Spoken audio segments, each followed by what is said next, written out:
بسم اللہ الرحمن الرحیم۔ وجیت حدیث پر گفتگو ہو رہی تھی تو عقلی طور پر یہ بات تو ثابت ہو گئی ہے کہ انبیاء کرام علیہم السلام کی بعثت کا مطلب یہی ہے کہ ان کی باتوں کا اعتبار کیا جائے اور ان کی باتوں کو اپنے حجت اور دلیل سمجھا جائے۔ اگر یہ مقصد ان سے وابستہ نہ ہو، ان کی باتیں قابل اعتبار نہ ہو اور حجت نہ ہو تو پھر پیغمبروں کی بعثت کی کوئی وجہ سمجھ میں آنے والی نہیں ہوتی۔ دوسری بات یہ ہے، عقلی تقاضا ہے کہ پیغمبر علیہ السلام کے کہنے پر آپ نے قرآن پاک کو قرآن تسلیم کیا ہے۔ پیغمبر کے کہنے پر آپ نے قرآن کو قرآن تسلیم کیا ہے۔ پیغمبر کہتا ہے کہ یہ اللہ نے مجھ پر نازل کیا ہے۔ جب پیغمبر یہ کہتا ہے کہ اللہ نے یہ مجھ پر نازل کیا ہے، آپ نے پیغمبر کی یہ ایک بات تسلیم کر لی، تو پیغمبر کی یہ ایک بات بھی حدیث ہے، یہ ایک بات بھی حدیث ہے۔ لہذا جب آپ اس ایک بات کو تسلیم کرتے ہیں تو باقی باتیں کس بنا پر آپ رد کرتے ہیں؟ پیغمبر کی اس بات کو تسلیم نہ کیا جائے تو قرآن کا کتاب الہی ہونا بھی ثابت نہیں ہو سکتا، قرآن پاک کا کتاب الہی ہونا ثابت نہیں ہو سکتا، منزل من اللہ ہونا ثابت نہیں ہو سکتا۔ تو پیغمبر کی یہ ایک بات جس میں وہ یہ بتلاتے ہیں کہ اللہ تعالیٰ نے مجھے مبعوث کیا ہے، میرا انتخاب کیا ہے، مجھے بطور پیغمبر کے چن لیا ہے اور مجھ پر کتاب نازل فرمائی ہے، اور وہ کتاب یہ ہے، تو یہ ساری کی ساری باتیں حدیث نہیں ہے، حدیث ہے۔ آپ نے اس حدیث کو مان لیا ہے، لہذا جب اس ایک حدیث کو آپ نے مان لیا ہے تو باقی حدیثیں آپ کیوں کر نہیں مانیں گے؟ کس بنا پر ان کو رد کریں گے؟ رد کرنے کی کوئی وجہ آپ کے پاس نہیں ہے۔ باقی قرآن پاک میں پیغمبر علیہ السلام کی اطاعت اور پیغمبر علیہ السلام کی احادیث مبارکہ کی حجت ہونے پر بہت سارے دلائل ہیں، اور ان میں چند دلائل آپ کو بتلا دیے تھے۔ بنیادی چیزیں جو قابل سمجھنے کے قابل ہیں وہ آپ کو سمجھاتا ہوں، باقی جو ہے آپ خود مطالعہ کریں گے۔ قرآن پاک میں ہے وَمَا كَانَ لِمُؤْمِنٍ وَلَا مُؤْمِنَةٍ إِذَا قَضَى اللَّهُ وَرَسُولُهُ أَمْرًا أَن يَكُونَ لَهُمُ الْخِيَرَةُ مِنْ أَمْرِهِمْ۔ یہاں دیکھیں پیغمبر کے فیصلے کے بعد مؤمنوں کے سے اختیار کو سلب کیا گیا ہے، سلب اختیار عن المؤمنین بعد قول رسول اللہ صلی اللہ علیہ وسلم۔ نبی پاک صلی اللہ علیہ وسلم کے قول کے بعد مؤمنین کے پاس موجود اختیار کو سلب کیا گیا ہے کہ اب تمہارے پاس کوئی اختیار نہیں۔ تو مؤمنین کے اختیار کو پیغمبر کے فیصلے کے بعد سلب کر دینا، کیا یہ اس بات کی دلیل نہیں ہے کہ پیغمبر کی بات ماننا اب لازم ہے؟ پیغمبر کی بات اگر لازم نہ ہوتی، اس کا ماننا لازم نہ ہوتا تو پھر آپ کا اختیار سلب بھی نہ ہوتا، پھر آپ کا اختیار سلب بھی نہ ہوتا۔ یہاں آپ کا اختیار بالکل یہ سلب کر دیا گیا ہے، تو یہ اس بات کی علامت اور کلی دلیل، واضح دلیل ہے، عقل کے عین مطابق ہے کہ اب آپ کے پاس کوئی اختیار نہیں، تو اختیار کا مسلوب ہو جانا اس بات کی دلیل ہے کہ پیغمبر کی بات تسلیم کرنا آپ پر لازم ہے۔ اگر پیغمبر کی بات آپ پر لازم نہ ہوتی تو آپ مسلوب الخیار نہ ہوتے، آپ مسلوب الخیار نہ ہوتے۔ اس وجہ سے یہ چوتھی دلیل قاطع ہے پیغمبر علیہ السلام کی اطاعت کے واجب اور لازم ہونے پر۔ میں اس کو فرض کے نام سے اس لیے تعبیر کرتا ہوں، اس لیے کہ ہمارے یہاں فرض کا انکار تو کفر قرار دے دیا جاتا ہے، تو میں پیغمبر کی اطاعت کو فرض سے تعبیر کرتا ہوں۔ پیغمبر کی اطاعت فرض ہے، فرض کا انکار کفر ہے. ٹھیک ہے. پانچویں بنیادی دلیل فلا وربک لا یؤمنون حتی یحکموک فیما شجر بینہم ثم لا یجدوا فی انفسہم حرجا مما قضیت ویسلموا تسلیما. یا دو باتیں اور بہت گہری ہے.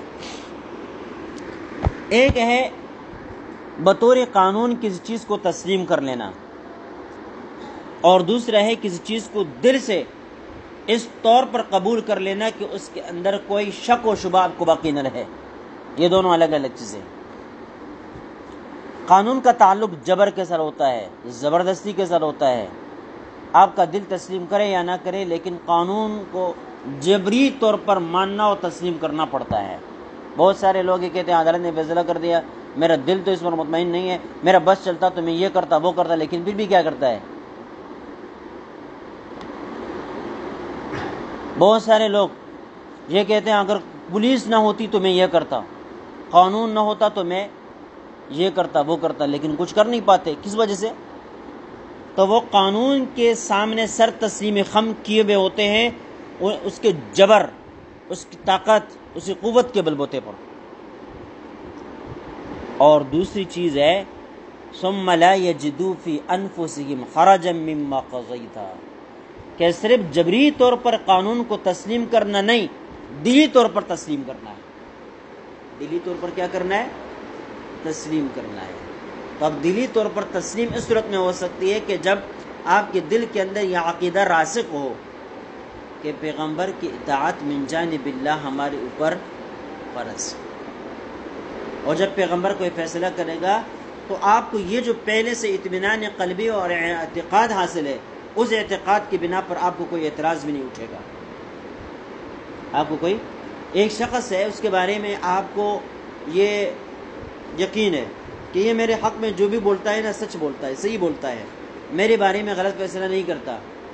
تو کبھی کبھی اگر وہ تمہارے خلاف کوئی سخت ایکشن لے بھی تو آپ پھر بھی کہتے ہیں یار اس میں میرے خیر ہی ہوئے، اس لیے کہ میں نے جب بھی اس کو آزمایا ہے، اس لیے ہمیشہ کے لیے ہمارے لیے ہمارے حق میں فیصلہ کر دیا ہے، تو یہ فیصلہ جیسا بھی ہے یہ بھی ہمارے حق میں ہوگا.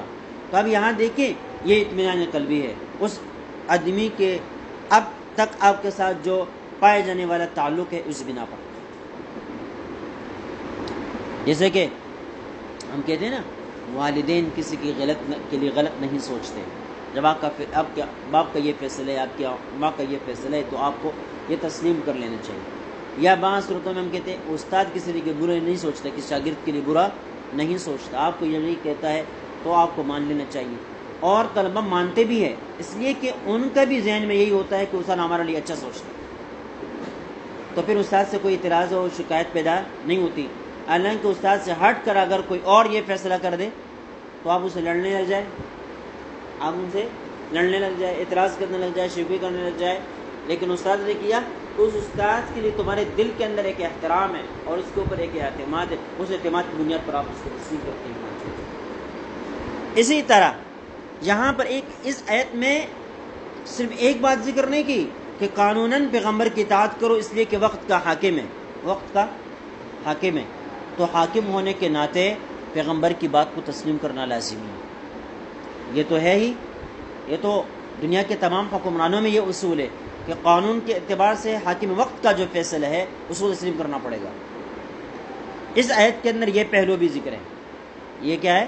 فَلَا وَرَبِّكَ لَا يُؤْمِنُونَ حَتَّى يُحَكِّمُوكَ فِي مَا شَجَرَ بَيْنَهُمْ. اپنے فیصلوں میں آپ کو فیصل تسلیم کریں گے تب یہ ایماندار، تب اس مملکت کے باشندے قرار پائیں گے. کیا پائیں گے؟ جو لوگ ہماری عدالت کو نہیں مانتا اس کو لوگ باغی کہتے ہیں. کیا کہتے ہیں؟ باغی کہتے ہیں. نہیں مانتے. جو ہمارے صدر کو صدر نہیں مانتا اس کو لوگ باغی کہتے ہیں. جو وزیر اعظم کو وزیر اعظم نہیں مانتا اس کو کیا کہتے ہیں؟ باغی کہتے ہیں. کہتے ہیں نہیں. تو پیغمبر کی جو مدینہ کی ریاست تھی اس کے سربراہ پیغمبر علیہ السلام تھے، لہذا بطور قانون کے حاکم ہونے کے ناطے پیغمبر کو تسلیم کرنا لازم تھا، ان کی باتوں کا اطاعت کرنا لازم تھا. یہ تو قانونی پہلو ہو گئی اور یہاں اس کو ذکر کیا ہے. لیکن اس کے بعد قانونی پہلو سے ہٹ کر اعتقادی پہلو کا بھی ذکر کیا ہے. وہ کیا ہے؟ ثم لا یجدوا فی انفسہم حرجا مما قضیت. اپنی دلوں تک کے اندر کوئی حرج پر محسوس نہ کرے. دیکھیے یہ اعتقاد ہے. یہ کیا ہے؟ اعتقاد ہے کہ ٹھیک ہے ظاہر میں آپ تسلیم سر تسلیم خم کیے ہوئے ہو، لیکن یہ دلوں کے اندر بالکل سوال کا نہ اٹھنا اور اس کو بالکل ختم کر دینے کا مطالبہ کر دینا، یہ اعتقادی پہلو ہے. یہ کیا ہے؟ اعتقادی پہلو ہے. اور یہی کیا ہے؟ پیغمبر کی اطاعت کا واجب ہونا، فرض ہونا، اس کو تسلیم کرنا. اب بات پھر یہی کرتے ہیں، پیغمبر جو فیصلہ کرے گا نا وہ کس صورت میں ہوگا؟ باتوں کی صورت میں ہوگا نا. وہ باتیں قرآن میں ہے نہیں ہے، تو وہی تسلیم کرنی پڑیں گی. اور پیغمبر کی باتیں کیا ہوتی ہے؟ حدیث ہوتی ہے. تو حدیث کو پھر قرآن سے ثابت ہے نہیں ہے. تو جو لوگ کہتے ہیں ہم قرآن کو مانتے ہیں حدیث کو نہیں مانتے، تو وہ قرآن پاک کی ان آیتوں کو مانتے یا نہیں مانتے؟ اگر ان آیتوں کو وہ مانتے ہیں تو ان کو حدیث ماننی پڑے گی. اگر ان آیتوں کو نہیں مانتے تو پھر ایک اصول ہے، وہ یہ قرآن پاک کے کسی ایک آیت کا انکار کرنا بھی کفر ہے. کسی ایک آیت کا، تو آپ نے پورے قرآن کو مان لیا لیکن اس آیت کو نہیں مانا، اس سے پہلے 2-3 آیتیں جو گزر چکی ان کو نہیں مانا، تو پھر کیا ہو گئے؟ تم قرآن کے روح سے بھی کافر ہو گئے. قرآن کے روح سے بھی کیا ہو گئے؟ اس وجہ سے کھل کر یہ کہا جا سکتا ہے کہ منکرین حدیث جو ہے وہ اسلام سے خارج ہے. منکرین حدیث کیا ہے؟ اسلام سے خارج ہے. اس میں کوئی دو رائے نہیں ہے، اس میں کوئی دو رائے نہیں. چھٹی بنیادی دلیل، وما آتاکم الرسول فخذوہ وما نہاکم عنہ فانتہوا. کل میں نے اس کی تھوڑی سی وضاحت کر دی تھی. ہمارے کے پی کے میں ایک مولوی صاحب پیدا ہوئے، آپ نے سنا ہوگا، رمضان میں ان کا بڑا ہلچل تھا تراویح کے حوالے سے وغیرہ وغیرہ.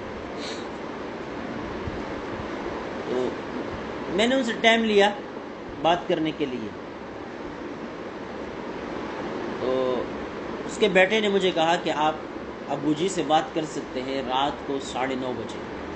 رات کو 9:30 رات کو 9:30 بجے ہمارے یہاں یہ تراویح کا وقت تھا.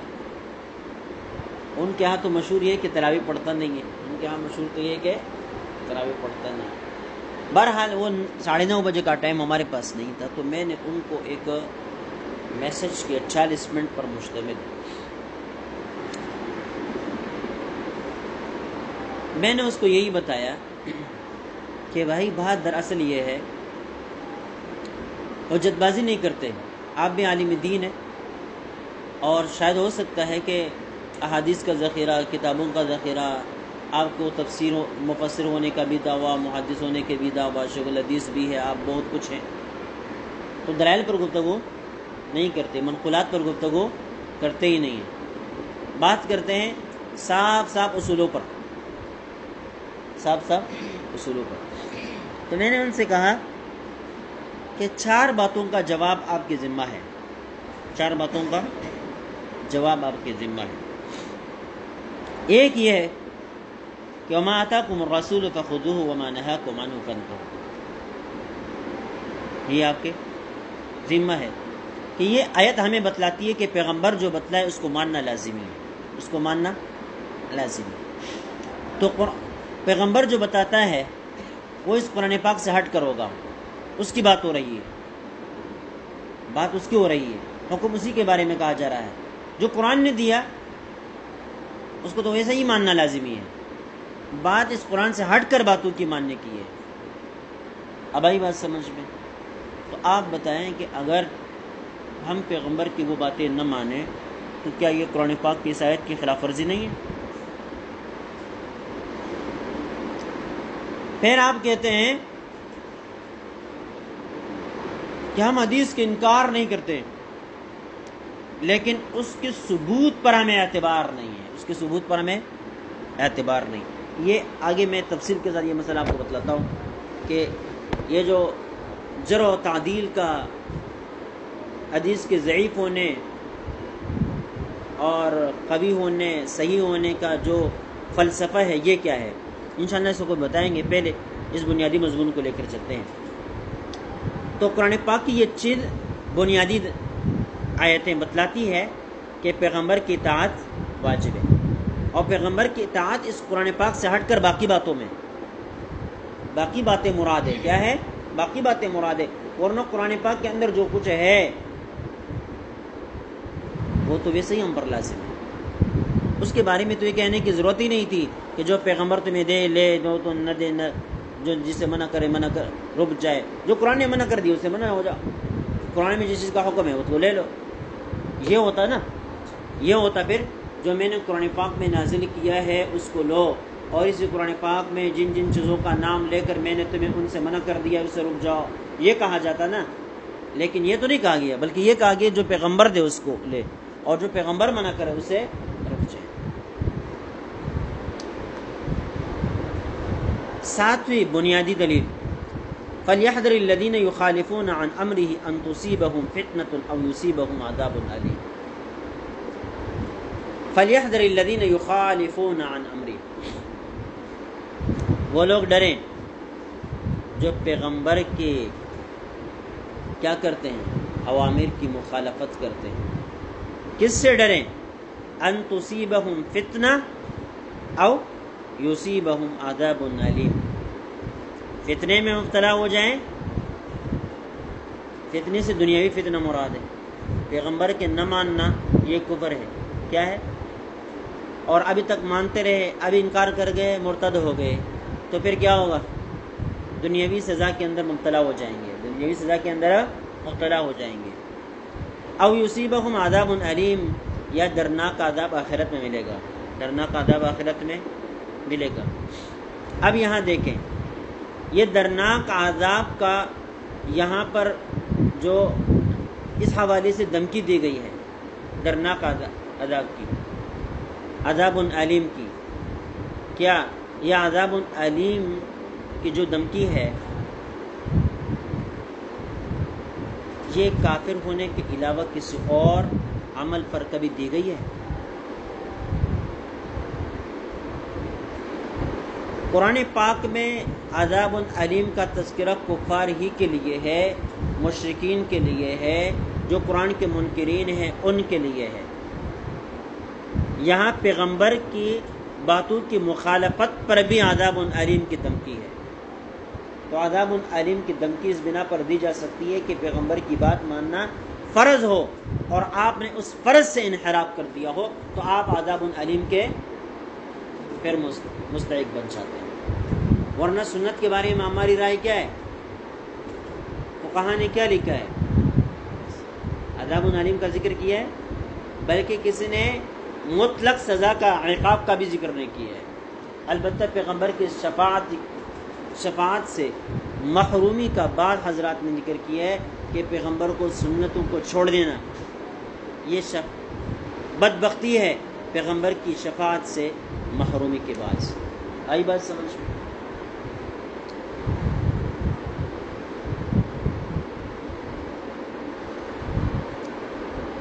اور بھی بہت ساری آیتیں ہیں. فآمنوا باللہ ورسولہ النبی الامی الذی یؤمن باللہ وکلماتہ واتبعوہ لعلکم تہتدون. پیغمبر کی اطاعت کرو، اتباع کرو تاکہ تم ہدایت پا جاؤ. تو گویا کہ ہدایت کا پا جانا بھی پیغمبر کی اتباع میں ہے. اور ہدایت سے مراد کیا ہے؟ اللہ کی رضا کو حاصل کرنا، اللہ کی دین کو حاصل کرنا، اور دنیاوی اور اخروی زندگی میں کامرانی اور کامیابی کو حاصل کرنا، یہ ہدایت ہے.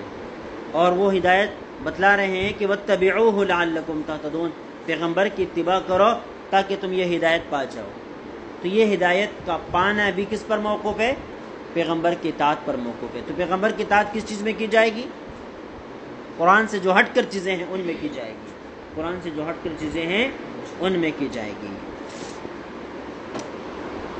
بنیادی طور پر دیکھا جائے کہ یہ جو آیتیں آپ کے سامنے ذکر ہوئی، ان میں بطور فرض کے جو چیزیں ثابت ہوتی ہے، نمبر 1 نبی پاک صلی اللہ علیہ وسلم کی اطاعت اور نبی پاک صلی اللہ علیہ وسلم کی اتباع. نمبر 2 اختلاف کے وقت میں اپنا فیصلہ یا تو قرآن پاک کے پاس لے کر جانا یا نبی پاک صلی اللہ علیہ وسلم کے پاس لے کر جانا، ٹھیک ہے۔ اور جب فیصلہ پیغمبر کے پاس لے کر جائیں گے تو پھر پیغمبر جو فیصلہ کریں گے اس کا ماننا عقلی تقاضا ہوگا، کیا ہوگا؟ ورنہ فیصلہ اس کے پاس لے جانے کی پھر ضرورت ہی نہیں ہے جب آپ نے ماننا ہی نہیں ہے، جب آپ نے ماننا ہی نہیں۔ آپ کے کسی کے ساتھ اختلاف ہو جائے، آپ ان سے کہتے ہیں کہ بھائی اپنے محلے کے امام کے پاس جاتے ہیں فیصلہ کرتے ہیں، وہ کہتے ہیں بھائی امام نہیں، تم امام حرمین شریفین کو بھی لے کر آؤ، میں نے اس کی بات نہیں ماننی ہے، تو تم اس کو یہاں لے کر آؤ گے؟ نہیں لے کر آؤ گے۔ آ بھی جائے گا پھر بھی تم کیا ہے فیصلہ نہیں کرواؤ گے، کیوں؟ اس لیے کہ پہلے سے اس نے آپ کو بتا دیا ہے کہ میں نے اس امام کی بات بھی نہیں ماننی، اور مفتی صاحب کا فتویٰ بھی نہیں ماننا ہے، دارالفتہ میں سے جاری ہونے والا کوئی فتویٰ بھی نہیں ماننا ہے، تو اب اس کے لیے فتویٰ لیں گے کسی سے؟ نہیں لیں گے نا۔ آپ اس آدمی کو دارالفتہ لائیں گے جو آپ سے کہتا ہے کہ جو مفتی صاحب فیصلہ کرے گا میں اس کو قبول کروں گا، میں اس کو قبول کروں گا۔ آپ اس آدمی کو مسجد میں امام کے پاس لے کر آئیں گے جو یہ کہتا ہوگا کہ جو امام صاحب فیصلہ کرے گا میں اس کو منظور کرتا ہوں، یا آپ اس آدمی کو اپنے جرگے میں لے کر آئیں گے جو آدمی یہ کہتا ہے کہ میں جرگے کا فیصلہ تسلیم کرتا ہوں۔ ورنہ اگر وہ ان چیزوں کو تسلیم کرنے کے لیے تیار نہیں ہے تو آپ نہ اس کو دارالفتہ لے کر آئیں گے، نہ مولوی صاحب کے پاس لے کر جائیں گے، نہ جرگہ میں لے کر جائیں گے، بلکہ آپ کہیں گے اب زور زبردستی ہے، آپ بھی اپنا زور چلائیں ہم بھی زور چلائیں، یہ معاملہ ہو جائے گا، یا یہ کہ معافی کی صورت ہو جائے گی۔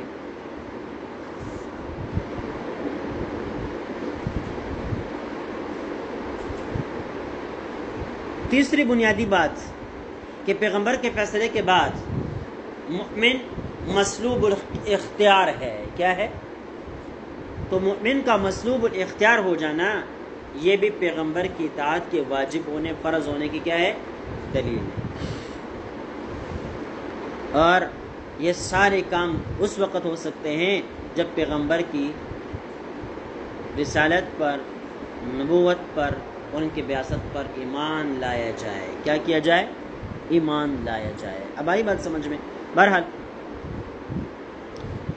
یہ تو ہو گئی وہ بنیادی باتیں جو قرآن پاک ہمیں بتاتی ہے کہ پیغمبر کی اطاعت لازم ہے، پیغمبر کی اطاعت لازم ہے۔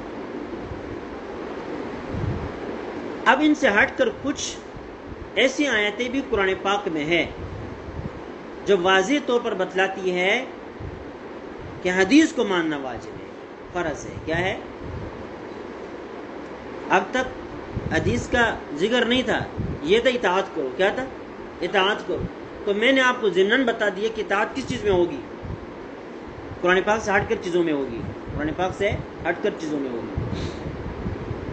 اب اسی مدعا کے اوپر قرآن پاک کی صریح آیتیں، وَأَنزَلْنَا إِلَيْكَ الذِّكْرَ لِتُبَيِّنَ لِلنَّاسِ مَا نُزِّلَ إِلَيْهِمْ وَلَعَلَّهُمْ يَتَفَكَّرُونَ، ہم نے آپ کی طرف قرآن پاک کو اتارا، ذکر اتارا، لِتُبَيِّنَ لِلنَّاسِ مَا نُزِّلَ إِلَيْهِمْ، تاکہ آپ لوگوں کے لیے وضاحت کر دیں کہ اللہ کی طرف سے ان کے پاس کیا پیغام آیا ہے، جو کچھ آیا ہے آپ اس کی وضاحت کر دیں، جو کچھ آیا ہے آپ اس کی وضاحت کر دیں۔ اب یہاں دیکھیں، پیغمبر وضاحت کریں گے نا، بولیں گے نا، قرآن پاک کی آیت کے مفہوم سمجھانے کے لیے درمیان میں جس طرح کہ جلالین کو آپ نے پڑھا ہے نا بھائی، تو ایک آیت ایک ٹکڑا نقل کرتے درمیان میں عبارتیں لے کر آتے ہیں، پھر آگے ٹکڑا نقل کرتے ہیں، پھر عبارتیں لے کر آتے ہیں، یہ وضاحتیں پیغمبر علیہ الصلوۃ والسلام نے بھی کیا کی؟ اس قسم کی وضاحتیں کی۔ اب اگر درمیان کی وضاحتوں کو تسلیم نہ کیا جائے تو قرآن پاک کو آپ سمجھیں گے؟ تو یہ درمیان کی جو وضاحتیں ہیں یہ کیا ہے؟ پیغمبر کی طرف سے ہو تو یہ حدیث ہے، اور اسی کے بارے میں بتلا رہے ہیں لِتُبَيِّنَ لِلنَّاسِ مَا نُزِّلَ إِلَيْهِمْ، یہ اس قرآن پاک کا بیان ہے، یہ اس قرآن پاک کا بیان ہے جو پیغمبر کے ذمہ ہے، جو پیغمبر کے ذمہ ہے، اور ہماری ذمہ یہ ہے کہ اس بیان کو قبول کریں، ہماری ذمہ یہ ہے کہ ہم اس بیان کو قبول کر لیں۔ دوسری بنیادی آیت اور دلیل اس مدعا پر، اِنَّا أَنزَلْنَا إِلَيْكَ الْكِتَابَ بِالْحَقِّ لِتَحْكُمَ بَيْنَ النَّاسِ بِمَا أَرَاكَ اللَّهُ، لوگوں کے درمیان فیصلہ، لوگوں کے درمیان فیصلہ، تو لوگوں کے درمیان جو فیصلہ کریں گے وہ اللہ کی منشا اور بتائی ہوئی تعلیمات کے عین مطابق کریں گے، لیکن وہ لازمی ہے کہ آپ اپنی زبان سے اپنے الفاظ سے کریں. آپ کی وہی باتیں، آپ کی وہی زبان، آپ کی وہی لغت، آپ کے وہی اقوال وہ حدیث ہیں. ٹھیک ہے، وہ فیصل بنیں گے اور ان فیصل اقوال کا تسلیم کرنا امت پر لازم ہوگا. کیا ہوگا؟ لازم ہوگا. ورنہ آپ کو حاکم بننے کی کوئی ضرورت پھر نہیں ہے. اگر آپ کی بات کوئی مانتا نہیں ہے، جیسے کہ آپ کسی کمیٹی کے صدر ہیں، آپ کو کلاس کا امیر بنا دیا گیا، لیکن جب آپ کی بات کوئی نہیں مانتا تو آپ بھی استاد کے پاس جاتے ہیں، استاد جی میری بات کوئی نہیں مانتا، میں اس عمارت چھوڑ دیتا ہوں، میں اس عمارت سے کیا کرتا ہوں، استعفا دیتا ہوں، اس لیے کہ میری بات کوئی ماننے والا نہیں ہے. تو پیغمبر کی بات ہم پر لازم کی ہے، ہمیں اس کا پابند کیا ہے کہ ہم کیا کریں، پیغمبر کی اطاعت کرے، بات کو تسلیم کرے، مانے، ورنہ پھر اس کے حاکم بننے کی کوئی ضرورت نہیں. اس سے ہٹ کر قرآن پاک نے پیغمبر علیہ السلام کی افعال کے اوپر اس بات کا اطلاق کیا ہے کہ وہ ہمارے کیے ہوئے افعال ہیں. جیسے قرآن پاک میں نما قطعتم من لینۃ او ترکتموها قائمۃ علی اصولها فباذن اللہ. یہ بنو قریظہ تھے نا، سورہ حشر جن کے بارے میں تفصیلات جن کے ذکر ہے، ان کے خلاف پیغمبر علیہ السلام نے ایک کاروائی کیسے کر دی؟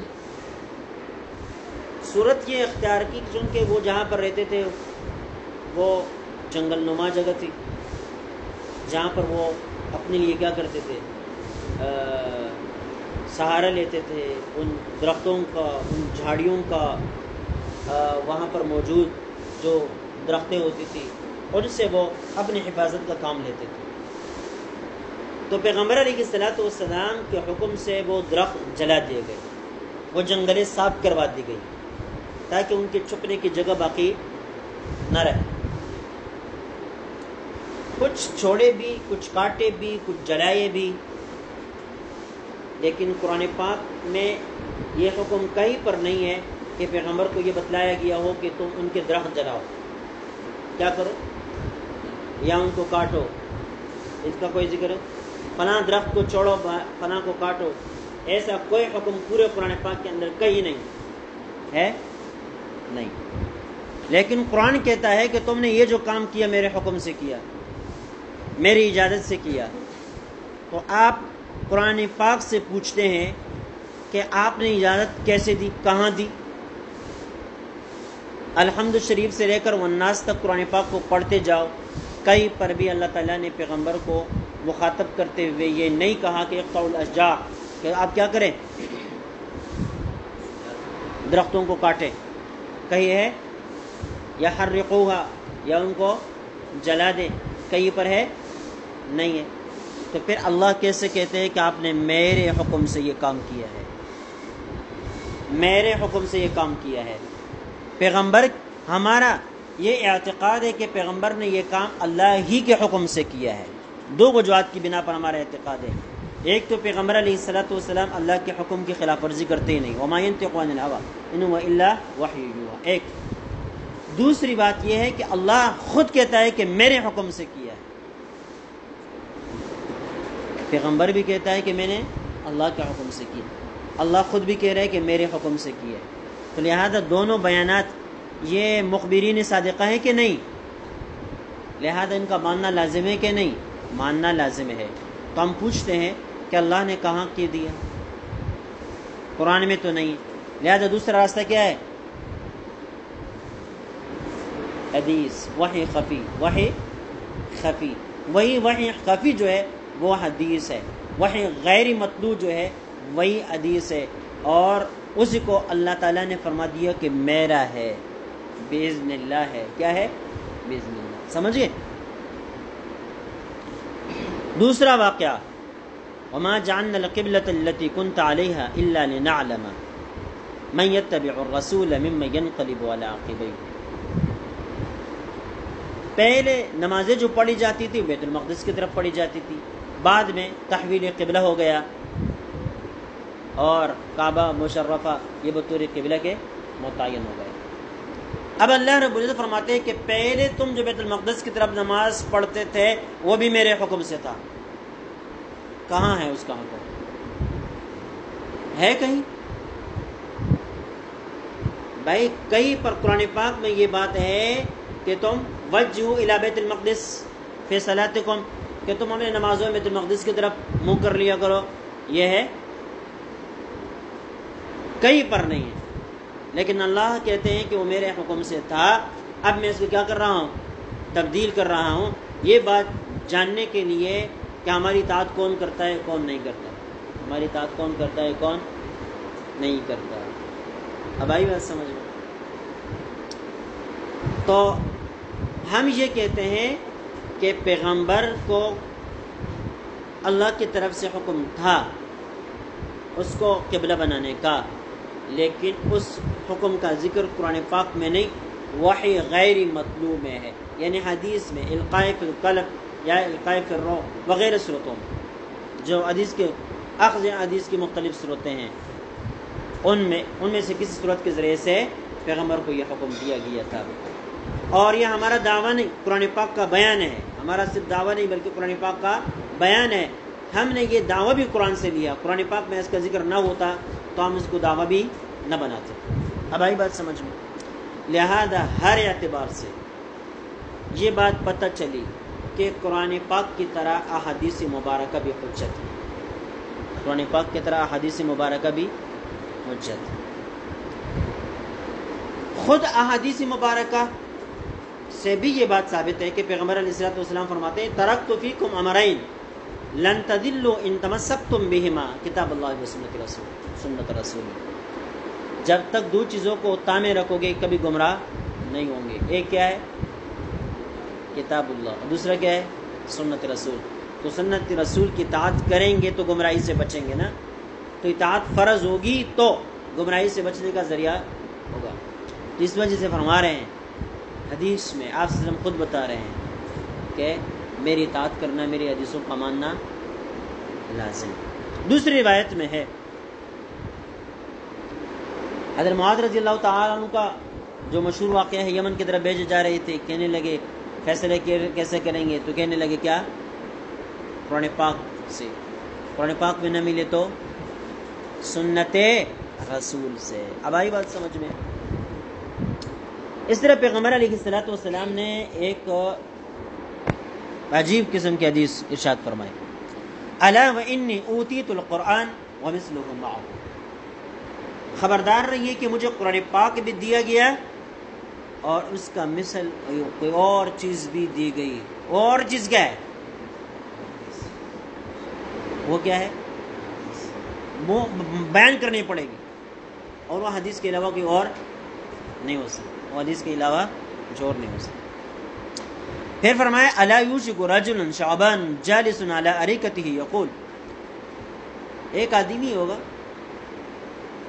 پھولا ہوا پیٹ، بھرا ہوا پیٹ، ہر طرف سے اس کو پیسے مل رہے ہوں گے، پورے یورپ کے پیسے اس کے گھر میں جمع ہوں گے، وہ اپنے بہترین صوفوں کے اوپر بیٹھا ہوا کہتا ہوگا علیکم بہذا القرآن فما وجدتم فیہ من حلال فاحلوہ وما وجدتم فیہ من حرام فحرموہ، کہ تمہارے پاس یہ قرآن ہے، اس قرآن پاک کو لے لو، اس کے اندر جو حلال ہے اس کو حلال سمجھو، جو حرام ہے اس کو حرام سمجھو۔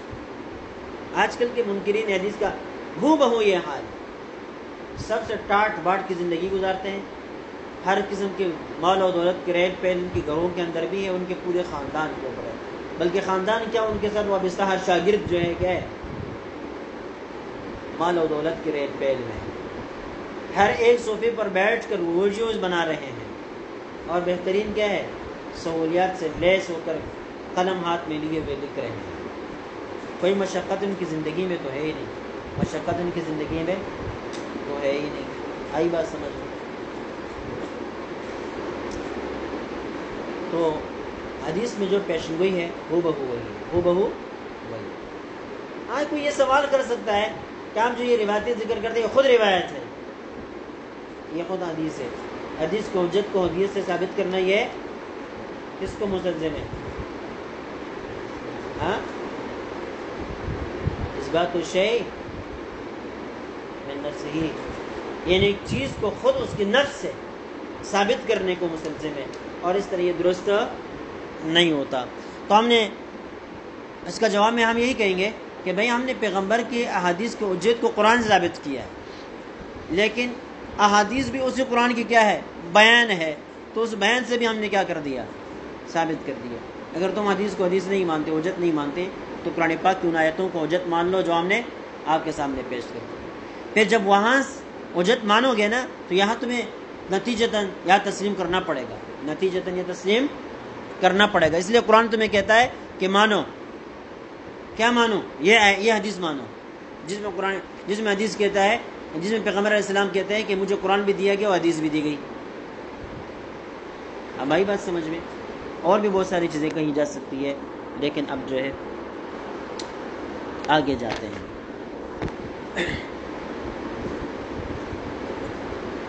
شروع میں نے ایک بات کہی تھی آج کے درس میں کہ قرآن اپنے ثبوت میں حدیث کے ماننے کا محتاج ہے۔ کیا ہے؟ حدیث کے ماننے کا محتاج۔ مولانا بجلیگر کہتے ہیں کہ ایک منکر حدیث کا مجھ سے مکالمہ ہوا، اس نے کہا میں حدیث نہیں مانتا، تو بجلیگر صاحب کہتے ہیں میں نے اس کو کہا میں قرآن نہیں مانتا، میں قرآن نہیں مانتا۔ اب تم یہ ثابت کر کے دکھاؤ کہ یہ قرآن اللہ کی کتاب ہے، وہ کیا کہے گا؟ وہ کیا کہے گا؟ وہ یہی کہے گا نا کہ پیغمبر نے بتایا۔ تو بجلیگر صاحب جواب میں کیا کہتے ہیں کہ تم تو پیغمبر کی بات مانتے ہی نہیں ہو، تو پھر یہ قرآن پاک اللہ کا کتاب کیسے ثابت ہو گیا؟ تو پیغمبر کے کہنے سے ثابت ہوا نا، تو پیغمبر کے کہنے سے ثابت ہوا، پیغمبر کا یہ کہنا حدیث ہے۔ جب اس ایک حدیث کو تم نے تسلیم کر لیا تو باقی تمہیں تسلیم کرنی پڑے گی۔ اس وجہ سے امام اوزاعی رحمہ اللہ فرماتے ہیں، ان کا ایک مقولہ ہم نے یہاں نقل بھی کیا ہے، الکتاب احوج الی السنۃ من السنۃ الی الکتاب، قرآن اپنے تشریح میں سنت کا جتنا محتاج ہے، سنت خود اپنی تشریح میں قرآن کی محتاج ہے۔ بلکہ میں تو کہتا ہوں سب تشریح کا مسئلہ نہیں، اپنی ثبوت میں قرآن پاک پیغمبر کی حدیثوں کا محتاج ہے، اور پیغمبر کی حدیثیں قرآن پاک اپنی ثبوت میں قرآن پاک کے محتاج نہیں ہے۔ کیوں؟ پیغمبر جو بولتا ہے وہ تو ایسی چیزیں ہیں، وہ تو ایسی ہے، مشاہد ہے، ہر کوئی دیکھ رہا ہے، سن رہا ہے، جن کے پاس آپ صلی اللہ علیہ وسلم اٹھے بیٹھے گھومے پھرے چلے آئے، وہ تو دیکھتے ہیں، وہ تو سنتے ہیں کہ پیغمبر بولتا ہے، حدیثیں ہیں۔ لیکن تو اللہ کو کسی نے بولتا ہوا دیکھا؟ ہاں؟ اور یہ وحی اترتے ہوئے کسی نے دیکھی؟ یہ تو ساری معنوی چیزیں ہیں۔ اب یہ معنوی چیزیں ماننا پیغمبر کی بیان پر موقوف ہے، اور پیغمبر کا جو بیان ہے وہ حدیث۔ اس وجہ سے کہتے ہیں الکتاب احوج الی السنۃ من السنۃ الی الکتاب، یعنی کتاب جتنے سنت کا محتاج ہے اپنے فہم میں، اپنے ثبوت وغیرہ وغیرہ چیزوں میں، اتنے خود سنت حدیث کی کیا ہے، قرآن پاک کے محتاج نہیں۔ اس مقولے کا مطلب سمجھ گئے؟ بظاہر یہ جیسا بھی لگتا ہے، لیکن حقیقت اس جملے کا یہ ہے۔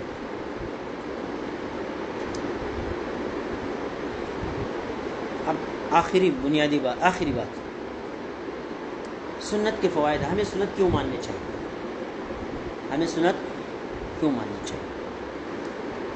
حدیث کو ہمیں کیوں تسلیم کرنا چاہیے؟ اس کے کئی فوائد ہیں۔ پہلا فائدہ یہ ہے کہ قرآن پاک کے اندر جو احکام ہیں، احادیث ان احکام کی تائید کرتی ہے، ان کو اور مستحکم کرتی ہے، ان کو دوسرے پیرائے میں ذکر کر کے آپ کے سامنے ان کا سمجھنا آسان کر دیتی ہے۔ کیا کر دیتی ہے؟ مثلا قرآن پاک میں ہے وَعَاشِرُوهُنَّ بِالْمَعْرُوفِ، عورتوں کے ساتھ تم معروف طریقے پر زندگی گزارو۔ ہم معروف طریقے پر زندگی کیسے گزارے؟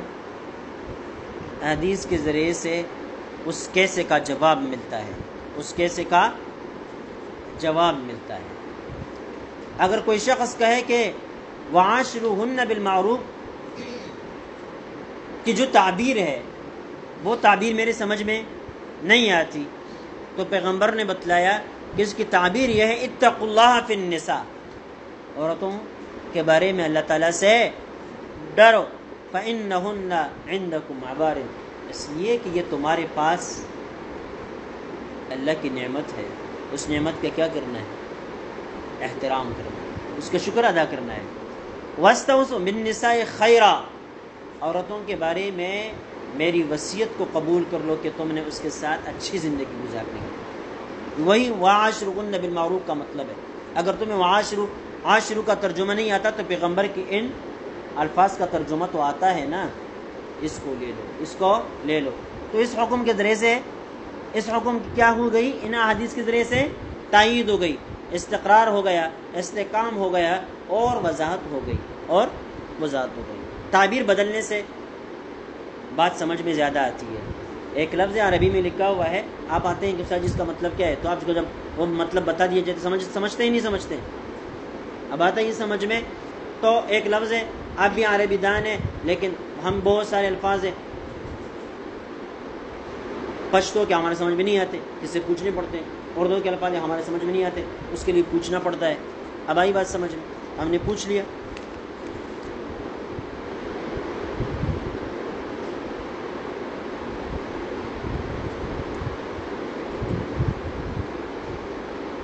تو یہ چیزیں ہیں، لہذا یہ ایک فائدہ کیا ہے؟ ایک فائدہ اس سے ثابت ہوتا ہے، ٹھیک ہے، کہ پیغمبر علیہ الصلوۃ والسلام کی اطاعت کرنا کیا ہے؟ پیغمبر حدیث کو ماننے کا فائدہ یہ ہے کہ حدیث کے جو قرآن پاک کے جو احکام ہیں اس کو استحکام ملتا ہے، اس کی تائید ملتی ہے، ٹھیک ہے۔ انشاءاللہ باقی